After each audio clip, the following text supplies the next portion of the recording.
Mónica Hattori, soy investigadora postdoctoral aquí en el INCIPI, CSIC, y llevo 7 años aquí, no de manera continua, entre mi investigación predoctoral y hasta ahora, pues hubo momentos que no estaba vinculada directamente, pero bueno, eso, llevo 7 años aquí en contacto continuo con la institución. ¿Tuviste, de hecho, una experiencia postdoctoral fuera del CSIC? Sí, en la Universidad del País Vasco, y aproveché para hacer un periodo de estancia en la Universidad do Minho, en Portugal, y después volví acá al INCIPI, sí. Yo me llamo Felipe Criado, soy profesor de investigación en el CSIC desde el año 2000-2001, creo que tomé posesión. Mi responsabilidad principal es ser el director de este sitio en el que estamos, el Instituto de Ciencias del Patrimonio, y me dedico a hacer cosas que en concreto llamamos arqueología del paisaje y después tienen mucho que ver con otras muchas dimensiones de la arqueología que son muy insospechadas, como cuál es la relación que los humanos y las sociedades humanas construimos con el mundo material, y últimamente afronto esa investigación desde un proyecto del que participo como corresponding PI, que es una sinergia grande del IRC sobre cognición y materialidad. Y Felipe, ¿cómo llegaste al CSIC? ¿Cuándo empezaste? Mi carrera inicialmente empezó y se desarrolló en la Universidad de Santiago de Compostela, donde estuve hasta el año 2000 y llegué a ser, de hecho, profesor titular de universidad. En el 2000 tuve una suerte tremenda porque tuve la oportunidad, me ofrecieron la oportunidad de pasarme como profesor de investigación al CSIC, lo cual yo diría que de hecho fue el primer hito de mi carrera en el CSIC, que es una de las cuestiones que nos dijeron comentarios. Subrayaría que el primer hito fue esa suerte de, con 39 años, acceder al CSIC, nada menos que al CSIC, que ofrecía una perspectiva de trabajo y de investigación con más recursos, más amplitud que la de la Universidad Española, y además lo abordé entrando en una plaza de profesor de investigación en el Instituto de Estudios Galegos Padre Sarmiento, y a partir de ahí se empezó una carrera totalmente nueva para mí, que llevo 23 años. Sí. Y ahora llevas 23 años entonces en el CSIC. ¿Y viste muchos cambios? O sea, desde que empezaste, me imagino que sí, ¿no? Entre cambios, desafíos y todas las cosas, pero desde que empezaste hasta hoy, ¿cómo ves? O sea... Sí que ha cambiado. Aunque yo creo que posiblemente el cambio más importante fue precisamente el que ocurrió en los 20 años anteriores a los 20 que he estado yo. Creo que el CSIC experimentó un cambio tremendo desde la recuperación de la democracia en España, y no directamente en el primer gobierno democrático, pero a partir del segundo, sobre todo con el Partido Socialista, empezó un cambio que yo sé que fue muy radical para transformar en el CSIC la institución de ciencia fundamental y de excelencia que es o intenta ser hoy en día. Ese fue un cambio importante, pero aún más entre el año 80 y el 2000.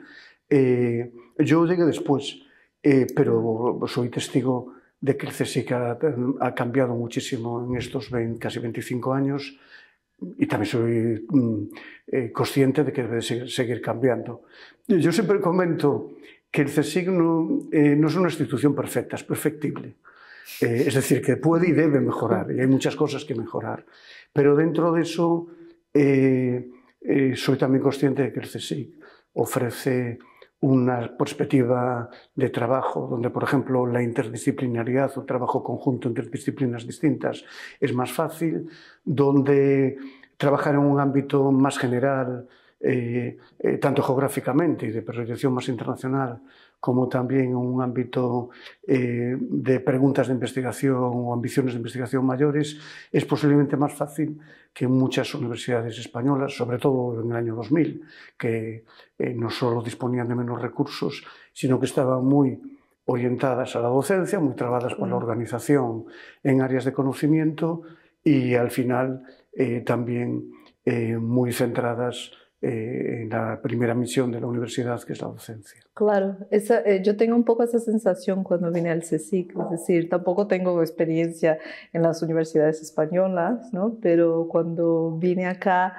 mi sensación era esta libertad que tienes de hacer investigación y dialogar con gente súper diversa de otros campos y de una cierta facilidad que muchas veces cuando estás en una universidad con los departamentos así muy fijos y tal, es un poco más difícil este diálogo, ¿no? Aquí, pues al también no tener esta parte, estar completamente vinculada a la investigación, etcétera, o sea, tuve un poco esa sensación de libertad de poder proponer varias cosas, etcétera. Entonces eso también es una cosa que me llamó la atención. ¿Y tú con tu experiencia, es decir, habiéndote graduado en Brasil, con experiencias en Estados Unidos, con una tesis doctoral que la realizas dentro de una IT en Marie Curie, que te permitió trabajar mano con gente en muchos países distintos, es decir, desde tu experiencia internacional, ¿dirías que eso es incluso cierto si lo comparas con otros sitios en los que has estado?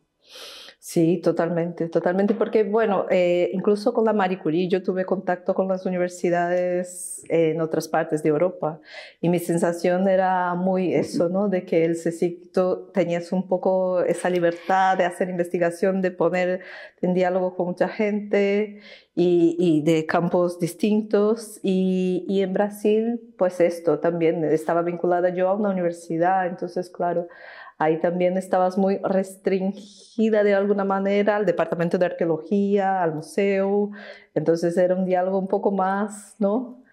No tan abierto, digamos, podrías, pero el camino era un poco más difícil, digamos. Aquí en el pasillo puedo hablar con una persona, ¿no? Un neurocientífico, un informático, una persona que están vinculados a temas de patrimonio y proponer cosas, ¿no? A mí me interesa también cuando comentabas un poco del tema del CSIC, que es pensar también los desafíos que viviste, ¿no? A lo largo de los años, como, ¿no? El INCIP, también en términos institucionales del INCIPI, cómo esto fue como desafío mismo hasta llegar hasta hoy, ¿no? Que es una institución con un montón de gente, etcétera.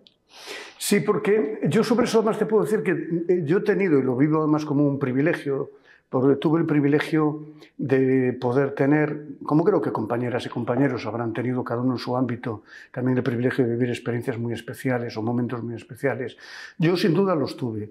Y en particular yo creo que podría resaltar dos, que fue que de hecho poco después, apenas 4 años después de haber ingresado, a mí me propusieron asumir la responsabilidad de coordinador del área de Ciencias Humanas y Sociales en el CSIC, que fue una responsabilidad en la que estuve desde el año 2004 o 2003 incluso, no me acuerdo, al 2009. Eso me dio también un bagaje para conocer la institución desde dentro, el funcionamiento, conocer otros muchos institutos y ver también las potencialidades que tenía el CSIC y las cosas que no fallaban. Claro, eso fue en Madrid, ¿no? Ahí eso fue en Madrid, sí. Mi plaza y mi investigación estaba todavía en Santiago, pero fue un momento duro en muchos sentidos, también personal, porque yo al final me pasaba en Madrid o viajando no menos de 3 días a la semana y demás. Y generalmente solía estar en el instituto lunes y viernes, trabajando en los temas de investigación y demás. Y poco más tarde, el otro gran acontecimiento del que también he formado parte fue la creación del INCIPIT, el Instituto de Ciencias del Patrimonio, en el año 2010, con el reto en este caso además asumiendo la dirección desde el primer momento, de contribuir con los otros compañeros y compañeras que estábamos implicados en la operación a generar un espacio, una entidad, un agente nuevo de investigación dentro de un campo de trabajo muy transdisciplinario orientado a un problema muy concreto que es el patrimonio cultural y la cadena de valor del patrimonio cultural. Entonces, esas dos experiencias me han construido a mí de la misma forma que yo haya podido contribuir a la construcción de esas experiencias. Sí. Claro. ¿Y cómo ves así como hitos de tu carrera investigadora? ¿Qué proyectos te movieron mucho y qué te acuerdas ahora? Mira, en mitad de todo eso yo resaltaría a lo mejor 3 cosas. En la primera parte de mi pertenencia al CSIC, algo que ya venía de antes, que ya estábamos haciendo el grupo de investigación, que trabajábamos juntos antes de que yo me pasase al CSIC. Y eso ocupó bien los primeros años de mi historia en el CSIC, más o menos entre el año 2000 y el 2008. Ahí lo primero que quería resaltar es que en ese momento el grupo estábamos muy orientados a hacer una investigación de carácter fundamental, pero pensada en modo de aplicación, una investigación en arqueología de carácter fundamental, pensada en modo de aplicación, es decir, de para qué sirve, y jugándonos prestigio, reputación y demás en procurar que sirviera. Es decir, nos dedicábamos sistemáticamente a hacer trabajos de monitorización arqueológica desde el sector público de la construcción de grandes obras públicas y otro tipo de proyectos que afectaban al patrimonio. Este primer hito, voy a resaltar tres, este primer hito para mí creo que tuvo la ventaja de que nos dio a todos los que vivimos esa historia una perspectiva aplicada y muy comprometida con el patrimonio y a través del compromiso con el patrimonio, el compromiso con la sociedad. Porque tú sabes, y después te preguntaré, de hecho, de qué forma van de la mano compromiso con comprensión del patrimonio y compromiso con el entorno social. El segundo hito, que fue casi un momento que marcó un cambio en esa trayectoria, porque, por cierto, por el propio desarrollo y maduración de la investigación que fuimos haciendo, hubo un cierto momento cuando primero vimos que el sector profesional en arqueología y patrimonio ya era muy fuerte en Galicia y después vimos inmediatamente que surgía la crisis del 2008-2009, que fue dramática en el sector arqueológico. Nosotros ahí habíamos llegado a la consecuencia por nosotras mismas de abandonar ese campo y cederlo ya enteramente a la investigación y al trabajo de las consultorías y empresas privadas de arqueología.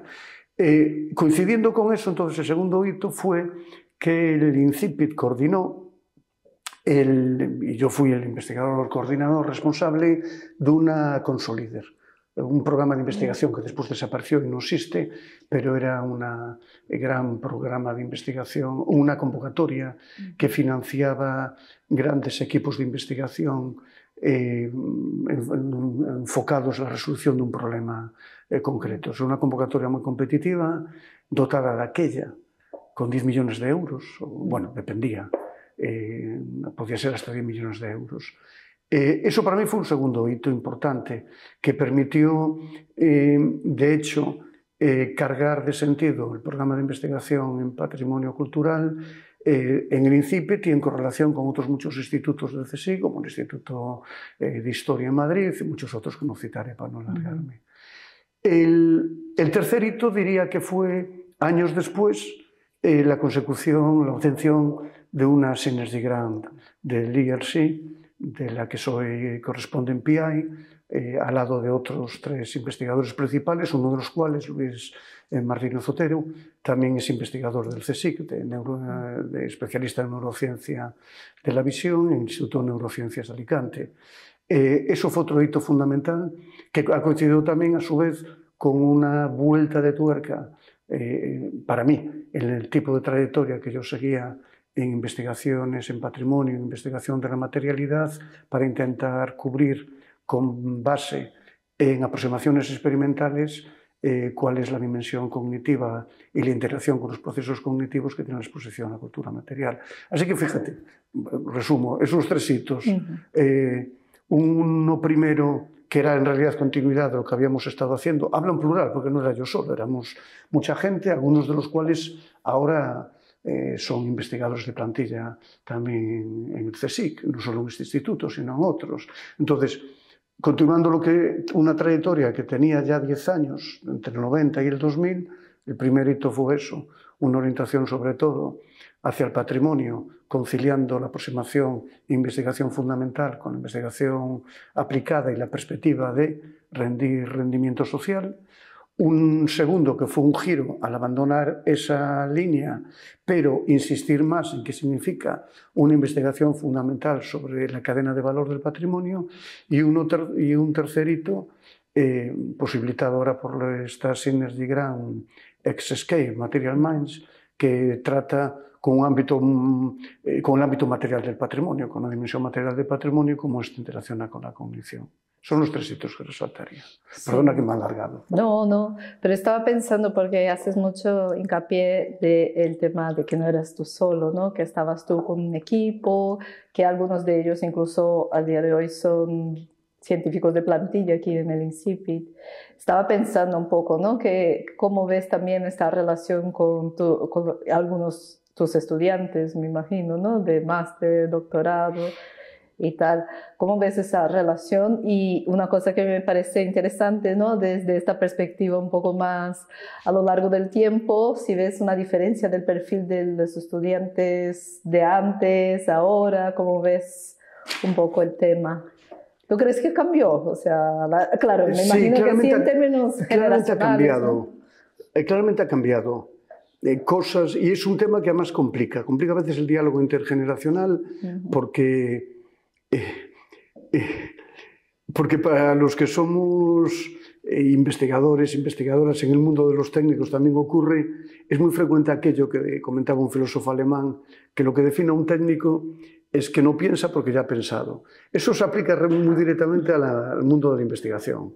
Y a veces los investigadores, investigadoras seniors, no pensamos, seguimos pensando en nuestro trabajo, pero no pensamos tanto en las condiciones de ese trabajo, por ejemplo, en interacción con los jóvenes, porque ya vivimos esa experiencia y la mantenemos. Y desde esa experiencia decimos, los jóvenes están cambiando, no saben lo que hacen, para tiempos difíciles los nuestros, etcétera, etcétera, etcétera. Y el problema realmente es que la historia está cambiando, transformándose constantemente y generalmente las fórmulas de hace 10 y por supuesto 20 años ya no sirven hoy. A mí en ese contexto, por cierto, hay una cosa que siempre me preocupa, que es que generalmente 10 años atrás uno diagnostica el problema y plantea una solución.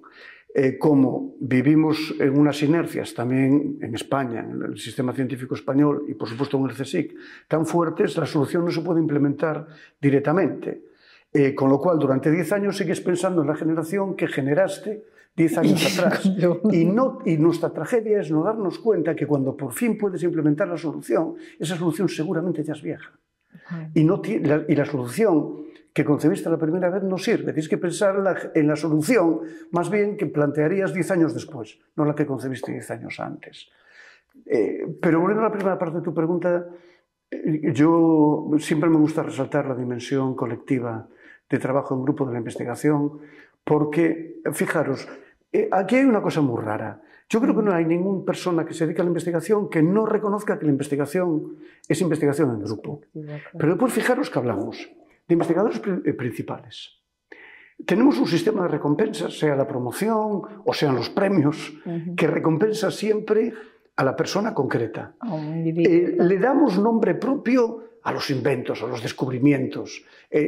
Lo normal en las noticias de prensa es que aparezca tal investigador que ha dado lugar a tal cosa. Y todo esto además se refleja en otra cosa que desde el punto de vista es muy nocivo, que en el sistema español de ciencia muchos grupos de investigación son minúsculos, son pequeñitos, incluyen a un investigador o investigadora de plantilla, un postdoc, un predoc y poco más. ¿Por qué? Porque están orientados muy individualmente. Entonces ahí hay una contradicción entre la retórica de que la investigación es un trabajo en grupo y después el hecho, cuando vamos a la práctica, de que muchísima investigación pasa por un trabajo que es muy individualista, en el mal sentido. Yo creo que tenemos que construir una investigación mucho más coparticipada, mucho más en grupo, aglutinando a más grupos amplios. Y bueno, y no me extiendo más, pero de hecho te preguntaría cuál es tu sensación precisamente sobre cómo conciliar la dimensión individual, que lógicamente va aparejada con el trabajo, porque el trabajo solamente puede ser individual. No puedes hacer trabajar a otra persona, salvo que estés en un régimen esclavista.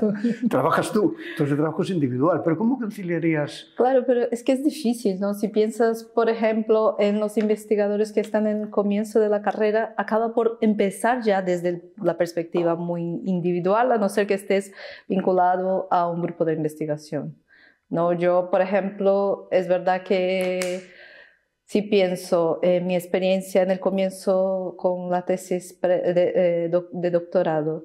Es verdad que estaba vinculada a un grupo con mi director de tesis y todo lo demás, pero al final da la sensación de que es un trabajo muy individual porque tampoco puedes hacer mucho equipo, digamos, ¿no? Tú puedes colaborar, como habíamos hablado, de una colaboración con colegas, etcétera, pero al fin y al cabo construir un poco esto que se necesita es fundamental porque tú no sabes todas las herramientas, todas las metodologías posibles, etc. Es que es muy difícil a nivel de lo que sería esto comienzo de la carrera investigadora. Y eso creo que también te marca un poco porque mi sensación es que después tienes el desafío, ¿no? Cuando terminas el doctorado de empezar a tener un cierto tono de liderazgo, de proponer proyectos, etc. Y ahí pasaste, no sé, 4 o 5 años haciendo una investigación que al final acaba de ser un poco sola, ¿no? En el sentido.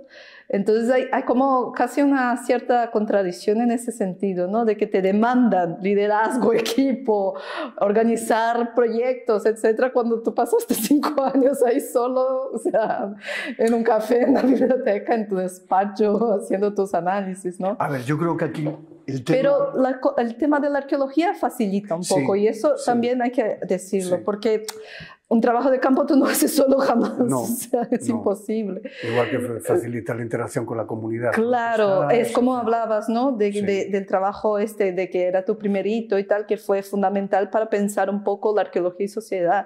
Es decir, nosotros cuando vamos a campo, es que es imposible evitar el hecho de que estás actuando sobre un territorio y estás lidiando con personas que viven allá, tienen su visión de mundo, tienen su relación con el espacio, etc. Entonces, claro, es eso, la arqueología, aunque haya todo este contexto de la ciencia y cómo también es la dinámica, ¿no? Esta que comentaba yo.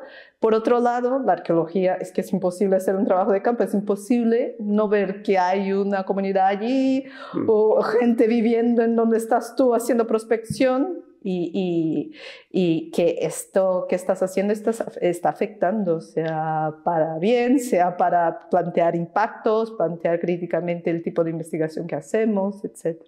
Tú, por ejemplo, cuando empezaste, tenías mucha esa presión también de, ¿sabes? De, bueno, no pasa nada, trabajo 3 días gratis haciendo revisión de papers y no sé qué, pero eso va a ser una línea más en mi currículum, ¿no? Que es muchas veces lo que pensamos. No, tenía otra presión, pero no tenía esa, porque cuando yo empecé más muy joven, inclusive yo tuve la fortuna de poder empezar ya a tener experiencias de investigación mientras estaba en mis años de licenciatura.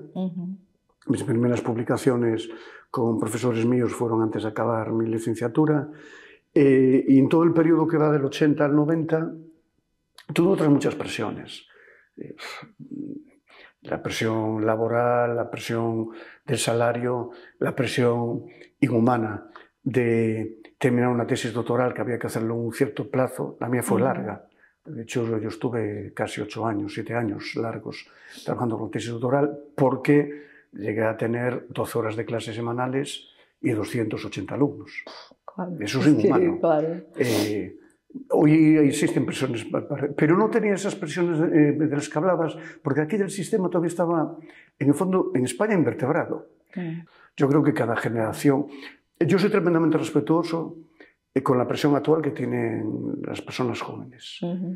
Tú misma y sobre todo las personas que vienen detrás. Sé que tienen una situación muy, muy fastidiada.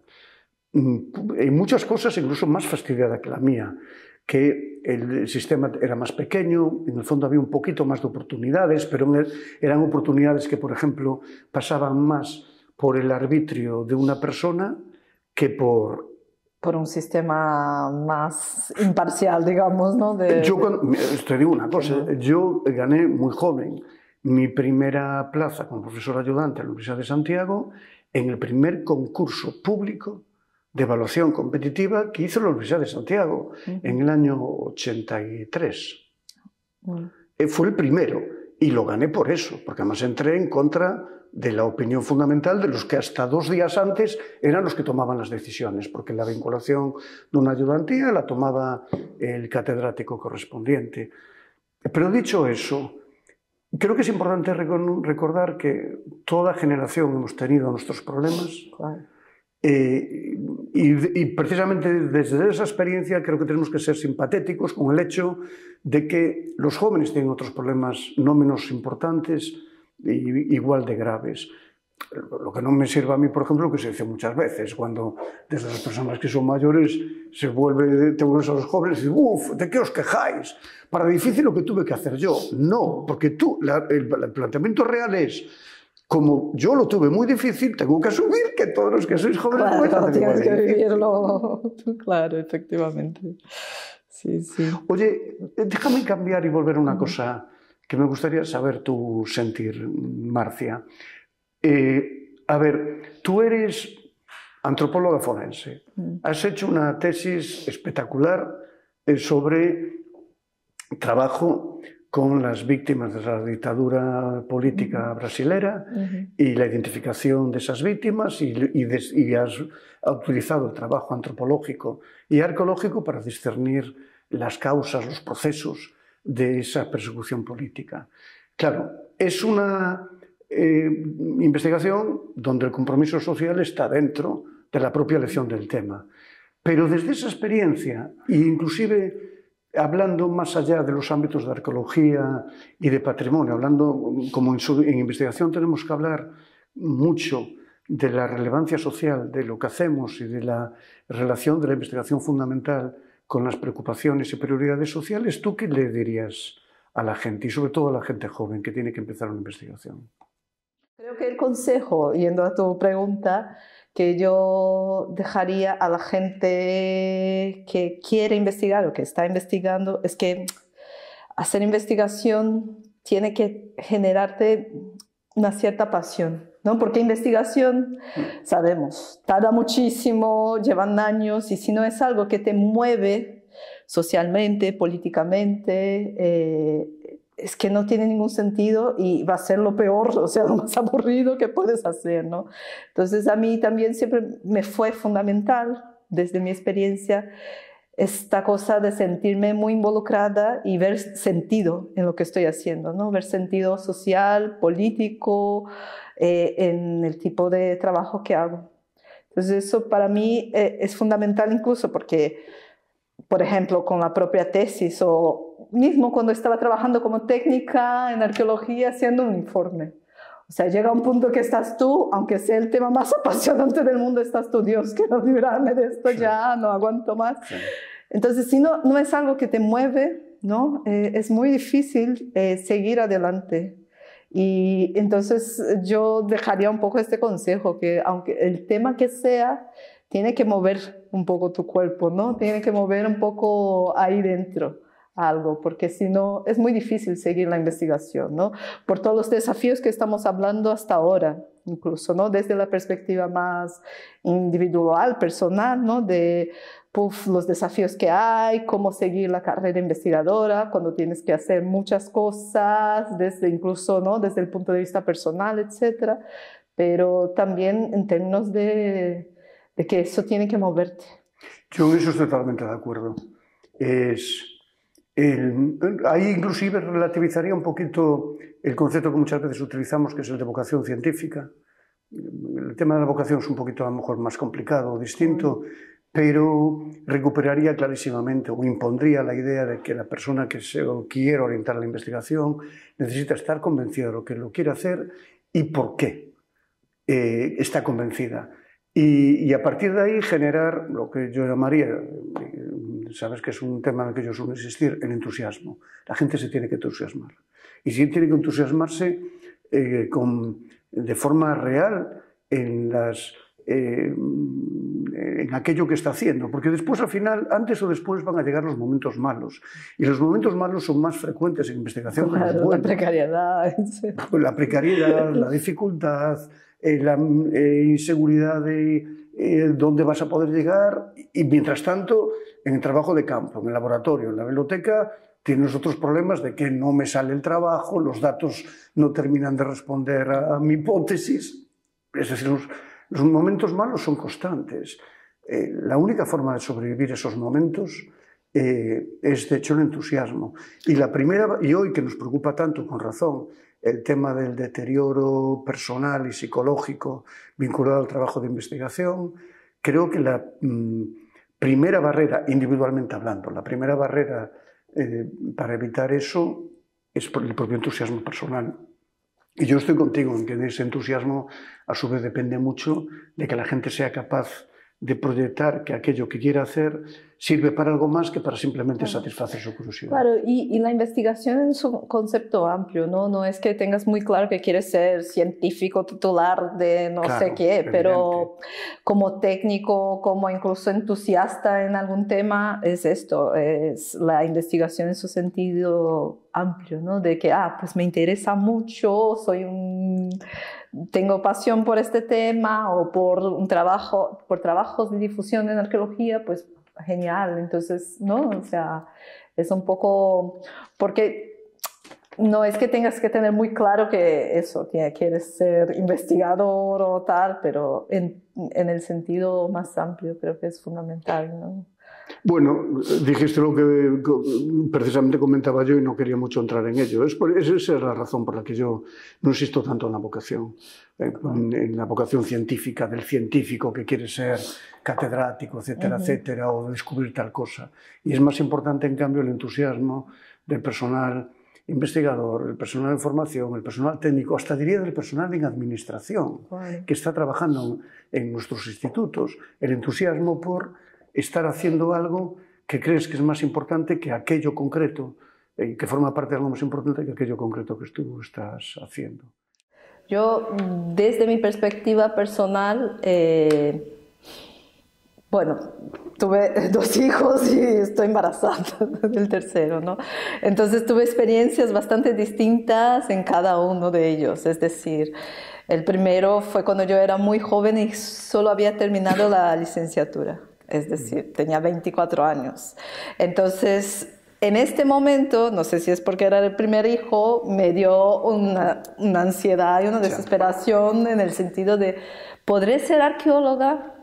¿No? ¿Cómo podré ser arqueóloga teniendo un hijo pequeño? No puedo ir a campo, o sea, ¿cómo voy a hacer trabajos de campo, etcétera? Entonces me generó una ansiedad y un miedo, que creo que es normal del primer hijo, pero eso, ¿no? Porque la arqueología te demanda muchísimo personalmente también, ¿no? Entonces, y con lo cual es verdad que si pongo en perspectiva los mejores trabajos de campo, mis mejores experiencias fueron después de tener mi primer hijo. O sea, por suerte, en aquellas, cuando estaba en Brasil, pues también la gente tuvo cierta, ¿no?, flexibilidad, y por la gente con quien trabajaba, de incluirme, digamos, ¿no?, aunque, en los trabajos de campo con mis posibilidades de tiempo que tenía yo, etcétera, ¿no? Y claro, obviamente por un apoyo familiar y no de una red que es fundamental cuando eres madre, ¿no? Pero entonces creo que eso me ayudó a la segunda, ¿no?, que ya tenía cierta madurez también de y la has tenido aquí, sin apoyo no pasa familiar. Sí, era como calma, ¿no? Todo va a salir bien, ¿no? O sea, es difícil, obviamente, porque aquí ya era un contexto donde yo no tenía la red familiar, ¿no?, esta red de apoyo como persona que vino sola, ¿no?, con mi pareja y mi primer hijo y tal, y bueno, después me separé, etcétera, sin entrar mucho en temas personales, pero el tema es que ahí ya tenía ese desafío, ¿no?, de estar aquí en un otro país y tal, pero es verdad también que el sistema de apoyo familiar acá es bastante...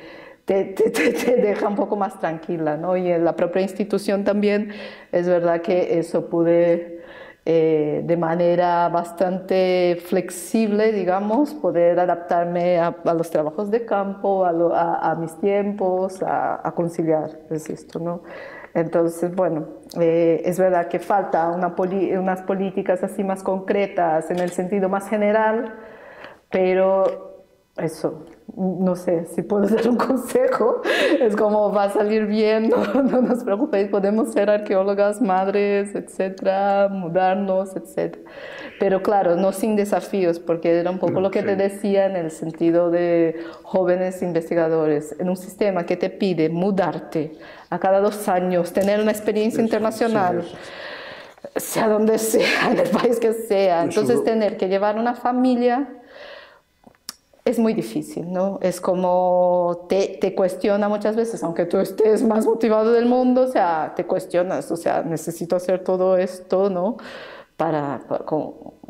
Y es posible o qué consecuencias no eso genera.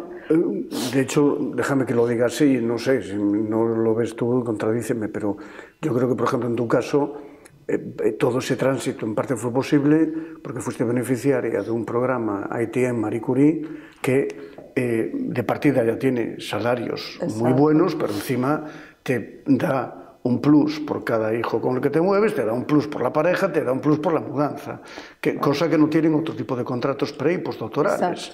Entonces, efectivamente, si nos tomamos en serio que hay que potenciar que la gente se mueva y nos tomamos en serio las obligaciones que nos imponemos, porque son lógicas, de conciliación, de inclusividad, de evitar presiones psicológicas, es cierto que los mecanismos que ponemos en marcha, es decir, las convocatorias deberían de tener... Deberían considerar como mínimo esto. Deberían considerar esas cosas, sí, claro. Sí.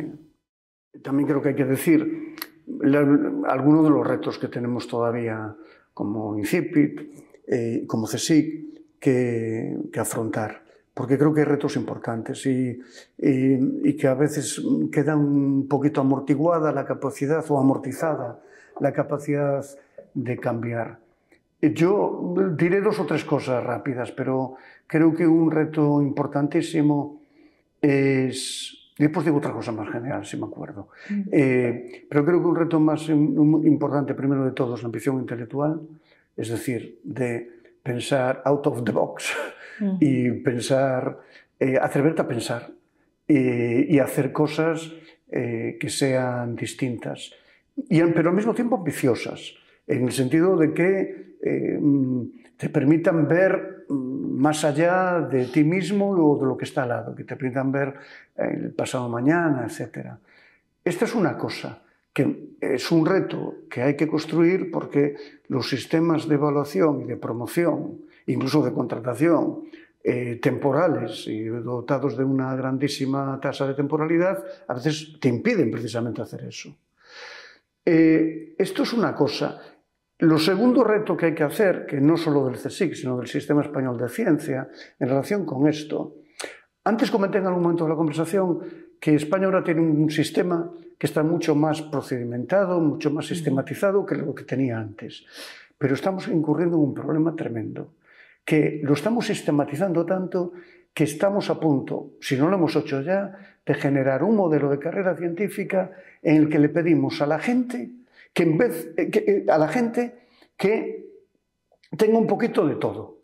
Entonces, llegamos a un sistema de evaluación, por ejemplo, de postdocs, y ves, a ver, tiene 3 papers en una revista competitiva, pero a continuación vas, tiene un paper, y pones sí, tiene un paper de divulgación, tiene una actividad de difusión, tiene un contrato de transferencia, tiene un acuerdo con una entidad pública, y se van metiendo tics, tics, tics, tics, y el que no tiene un poquito de todo se cae. Pero eso está, desde mi punto de vista, sistematizando todo tanto que va precisamente en contra de la espontaneidad y la ambición de pensar un poco fuera. Exactamente. Y la tercera cosa, que ya en este caso es muy CSIC, evidentemente se le pueden buscar incluso razones históricas en España, en la tradición española, en la historia de la administración española, pero sin tirar balones fuera, el CSIC sigue siendo en parte un sistema en el cual una cosa que tenemos que superar es una visión paternalista embebida. Es decir, en el que las personas que estamos en el CSIC esperamos que la superioridad sea el director, bueno, sea el jefe de grupo, el director o directora, las vicepresidencias, o la presidenta misma nos resuelvan y aquello que se nos pide. Es decir, nos quedamos, vale, haría tal cosa, pero que me den medios, que me digan cómo, que me establezcan el procedimiento. El CSIC, paradójicamente, yo eso lo noté en el año 2000, y sé que eso era una de las cosas que en el año 1980 el CSIC tenía muy incorporado como consecuencia de venir de una tradición franquista.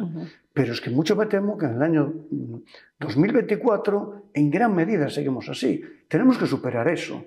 Y eso me lleva a la cosa más general que quería decir, que es que obviamente yo no le quitaré nunca culpa al sistema por no apoyarnos todo lo que nos pueda apoyar, por no darnos todo lo que nos pueda dar y demás.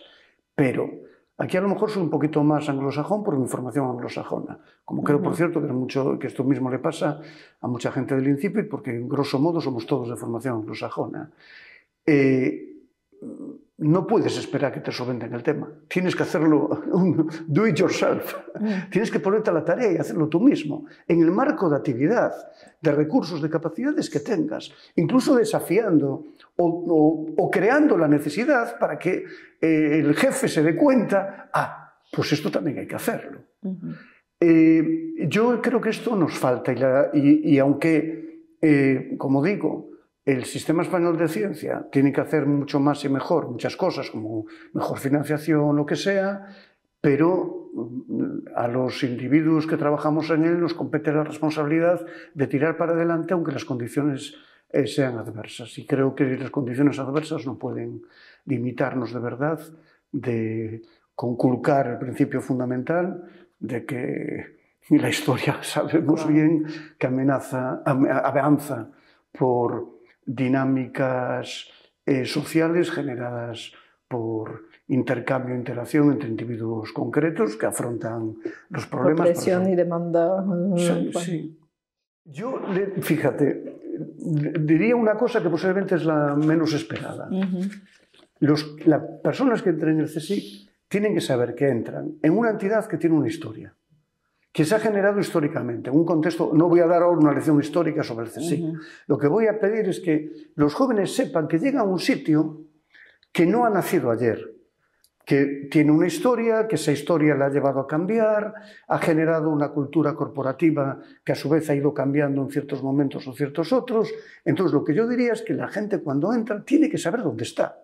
Y no tanto para reproducir o comportarse como se le espera, un poquito también, porque al final uno tiene que saber, efectivamente, si está en un taller mecánico o un supermercado para adaptar su comportamiento a eso, ¿no? Pero lo tiene que saber para poder entender los procesos y las racionalidades que muchas veces no va a entender si no está metido ahí. Esto es una cosa que posiblemente también en el CSIC hacemos mal.